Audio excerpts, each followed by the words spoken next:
Now, lastly, I want to talk about the various criteria that are usually met to ensure that a vaccine is essentially effective and is effectively able to combat a specific disease.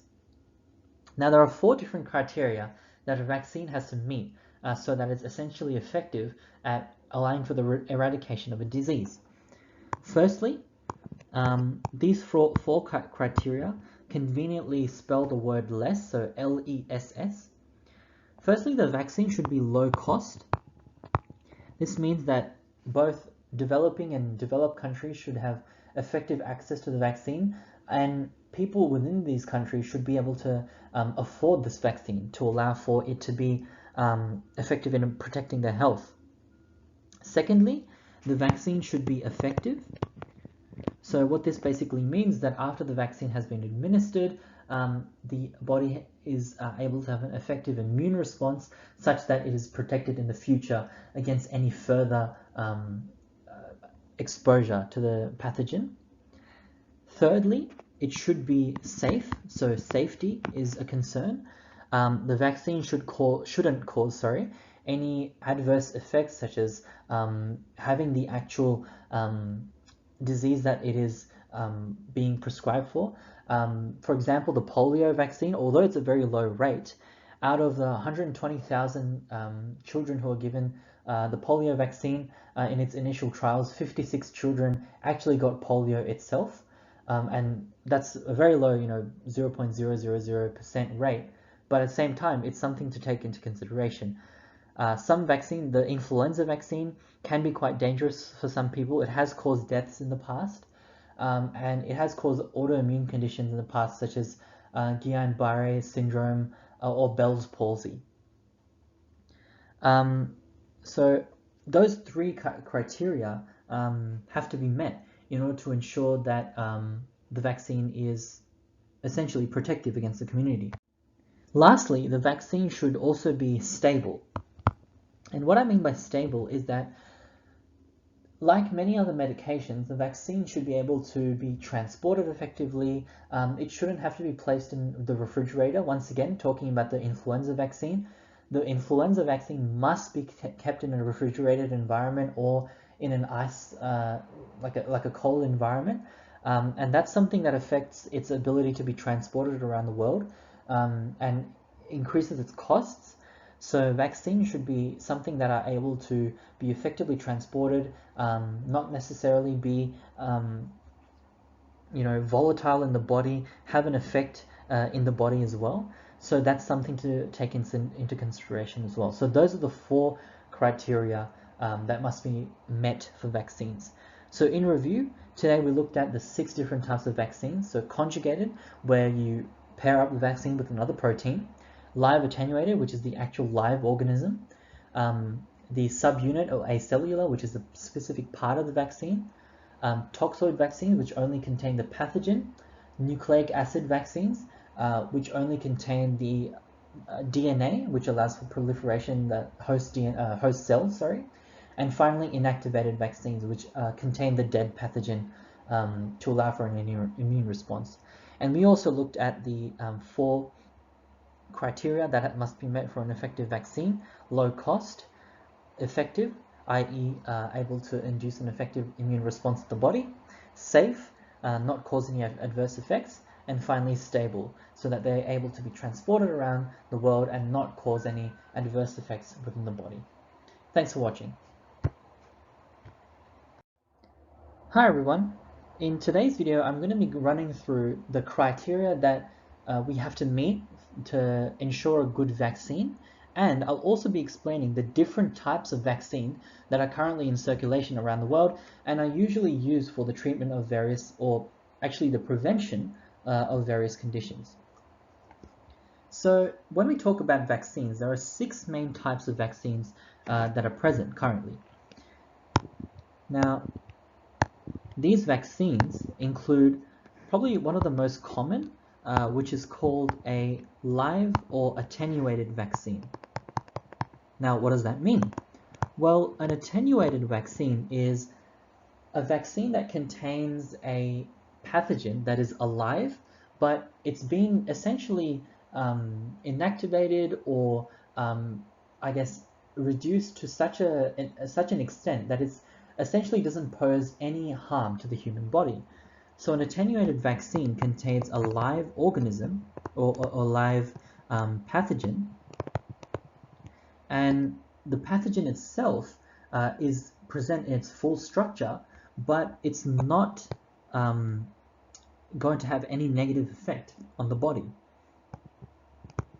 Now, the advantage of having a live attenuated vaccine is that because we have the entire pathogen present, the immune system is able to recognize the entire pathogen in its entirety, as opposed to just having a small part of it, so that the immune response that it induces, maybe the next time that it comes in contact with the pathogen, is a more stronger one because it's had contact with the entire pathogen itself. On the other hand, we have also what's called an inactivated vaccine. Now, an inactivated vaccine, once again, contains an entire organism. But in this case, unlike a live attenuated vaccine, which has a live organism, an inactivated vaccine has an organism that has been essentially killed off. Now, this organism is once again like a live vaccine, present in its whole form, its entire structure, but it's been killed off by chemicals such that it has no possibility of inducing any negative response in the body. Once again, this is advantageous because we have the entire pathogen present, so the immune system can be exposed to the entire pathogen such that it'll be able to have an effective immune response in the future if it does come in contact with this pathogen again. The third type of vaccine that I want to talk about is called a toxoid vaccine. Now, toxoid vaccines are vaccines where, unlike attenuated or inactivated vaccines, they don't contain the entire pathogen, but rather in the preparation of the vaccine, they have just the pathogenic bit or the antigen present within the vaccine solution.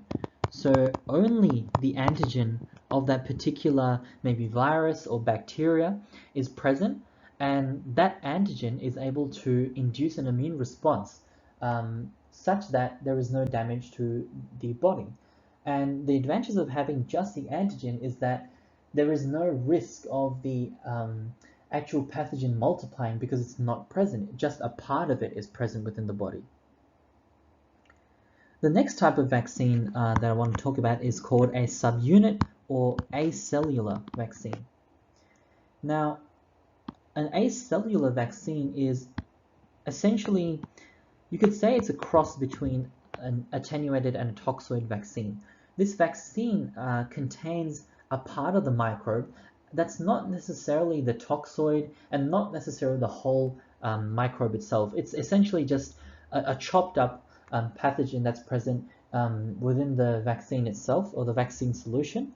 And I guess this vaccine is effective because it doesn't have a risk of the pathogen being activated within the body and it essentially multiplying, but at the same time it doesn't limit the immune system of simply interacting with just the toxoid or the negative part of the pathogen and has exposure to a lot more of it, and therefore allows for a greater spectrum of interaction.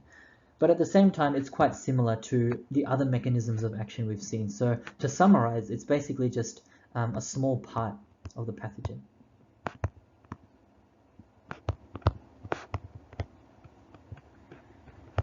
Now, the fifth type of vaccine that's present is called a conjugated vaccine.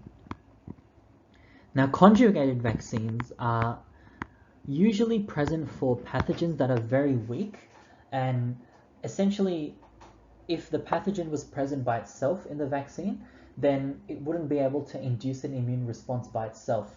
Maybe the pathogen is a polysaccharide, and as you know, polysaccharides are usually very weak in inducing an immune response, and therefore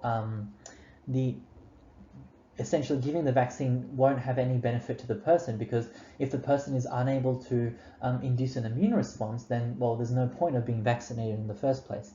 So what is able to be done with a conjugated vaccine is that the weak pathogen is paired up with maybe a protein, because as we know, proteins are very strong in inducing an immune response in the body. So if there's a polysaccharide present, it can be joined up with a protein in order to actually have an effective immune response in the body. So joined with proteins, which is probably the best example that I can give you, because proteins are quite strong in inducing an immune response to allow for a immune response to occur. Alright, so the last type of vaccine, and this is actually a type of vaccine that isn't used to a great extent in the community, it's largely an experimental type of vaccine, is called a nucleic acid vaccine. And these vaccines are special in that they don't actually contain the microbe itself. They don't contain the part of the microbe that causes an immune response. They don't contain parts of the microbe, but they only contain the DNA, or in some cases the RNA of the vaccine, of the pathogen within the vaccine. And you may be asking, why is that effective?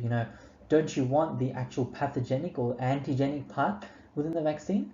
Well, the aim of this vaccine is that by having the DNA of that particular pathogen within the vaccine solution, that DNA will then be able to invade the host cells, so the human cells, such that the host cells make maybe viral proteins or bacterial proteins within their own cells. And the idea behind making these viral and bacterial proteins is that if the host itself is able to make these viral proteins, then they're able to more effectively have an immune response against these viral and bacterial proteins. So it's just another mechanism of essentially allowing for an immune response, because it allows for the host cells to take a greater amount of control over the spread of the pathogen within the body. But at the same time, it does raise concerns, because if the host is able to make pathogens within its own cells, then it raises concern that maybe the pathogen will uncontrollably spread in the body. Or it also raises the concern that if the body's own immune cells attack the host cells, then that can cause autoimmunity as well. So therefore, there's some danger in having these nucleic acid vaccines, and that's why, as I mentioned before, they're not used to a great extent in the community, and further testing is actually required to actually see if they're viable enough to be used in the future. So nucleic acid vaccines use DNA to make viral and bacterial proteins.